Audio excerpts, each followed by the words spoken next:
Hi అండి, నమస్తే. మనకు వచ్చేసి ఈరోజు సేల్కి పెట్టాం. పగులు వీడియో పెట్టడానికి కుదరలేదు. ఇప్పుడు వచ్చేసి మనం ఒరిజినల్ అండి, Peru to Peru 3 months 6 available అయితే ఉన్నాయి. ఫుల్ వాటం అండి. కాస్ట్ కూడా వెరీ రీజనబుల్గా ఉంది.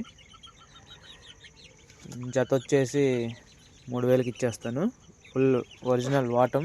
ఇందులో వచ్చేసి 4 పుంజులు, 4 పెట్టలు, మొత్తం 8 అండి. Full quality. ఎవరికైనా ఇంట్రెస్ట్ ఉంటే కొంచెం కాల్ చేయండి. Please subscribe. Bye friends.